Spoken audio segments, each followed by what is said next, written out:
अस्सलाम वालेकुम दोस्त, मैं आतिफ फहीर तो तुसी देख रहे हो मेरा यूट्यूब चैनल आतिफ फहीर व्लॉग्स। अल्हम्दुलिल्लाह मैं खैरियत नाल हूं और उम्मीद करना कि सारे दोस्त भी खैरियत नाल होंगे। आज दा व्लॉग मेरा है असी आया लकड़ियां इकट्ठे करन, काम काज कर रहे हैं। ते असद अदनान साढ़े अंकल कल टिकट आया हा, उसकी वजह लकड़ियां बनाइया ने। दानी टोपी तक दे दिया कंधा में लाके मैंने ओए कंजरा अस्सलाम वालेकुम। ठीक है ए दानी ठहरे टोपी तक दे दिया ना भाई, मैं टोपी नहीं लेनी। ते लकड़ी असी इकट्ठियां करते वधे क्योंकि असी पिंड रहना, साढ़े वास्ते लकड़ी बहुत जरूरी होंगी। इससे पहले जिन्हें मेरा चैनल सब्सक्राइब नहीं किया, सब्सक्राइब कर लें, शेयर कर लें, कमेंट कर लें ताकि जी वीडियो बनाना मैं तक पहुँचती रहे। तो अंगूठा मारो चैनल ते अक्टूबर का महीना चला, मेड अक्टूबर दरमियानी अक्टूबर गुजर गई है, 17-18 है। तो गर्मी अजे भी बहुत ज़्यादा है। चेक कर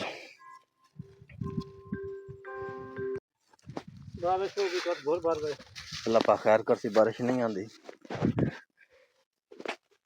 मामू रा कहने पैन कि सारी थोड़ी ना मुंजी रह गई है कटाने वाली, कि ओ भाई दोबारा हारवेस्ट वाले फोन करो, लेकिन हजे तो जगह सी नहीं हारवेस्ट नहीं जा सकती। असी अज उत्थे करने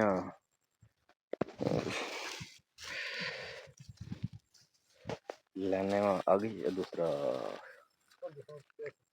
कर रहे हैं, लकड़ी वगैरह इकट्ठी करने ते कुछ आए ट्राली वगैरह तरफ करांगे, इन वेस्ट करना है कि जाके घर लै जानी, तो कुछ इसमें ज़ाया करांगे। कम काज दिन पता बड़े होंगे। सुनो मेरी हालत है कि मैं ना लकड़ी शकड़ी सारियां बना लियां ने, कि असी लकड़ियां बालनियां हाँ।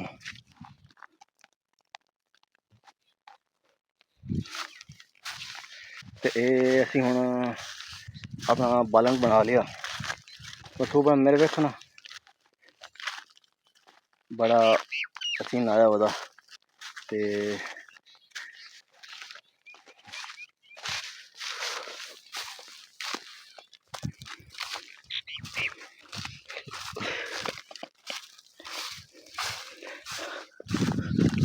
असी कुछ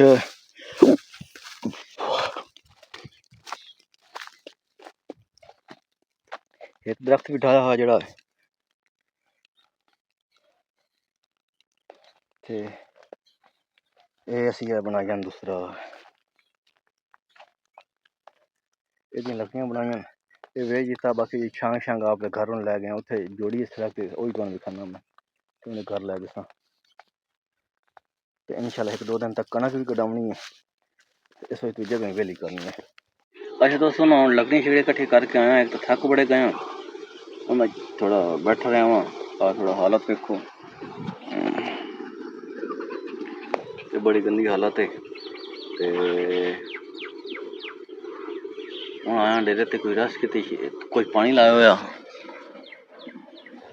तो शेरी भाई अपने कोल बैठे ने, कोई सोलर चलाया सारा कुछ, रवनी शवनी लाई कणक कऊ कटनी है, तो कोई पराली शराली साड़ी है। मना था लेकिन असी तो साड़ सटी है, जो होएगा फिर होएगा। जी दोस्तों मैं हूँ अज ना सारा दिन काम किया, बड़ी हूँ बहुत थकावट है, बहुत ही ज़्यादा थकावट है। तो सारा दिन असी कुछ लकड़ियां कट्ठियां कीतियां, कुछ पराली साड़नी है यो साड़ी है, उस अलावा बाद कुछ सोलर चलाया, रवनी करनी है यो की, तो ये सारा काम काज करना हा। तो तकरीबन मैं ना 6 बजे वापस आया। तो आज कोई दिन नाता धोता फिर रात लम्मा भी आ रहा हूँ, आकर मैं चलो विलाग एंड कर लिया। विलाग छोटा जिहा है, टाइम नहीं करना उत्थे क्योंकि थोड़ा बड़ा हार्ड वर्क आ, तो मोबाइल बंदा घट भी ना सकता पिया। तो इस वजह तो मैं चलो हम विलाग का एंड कर लें। तो क्योंकि अजकल थोड़ा है अगू रवनी शुरू हो गए, कणक का मौसम है, थोड़ा मसरूफी हो गया।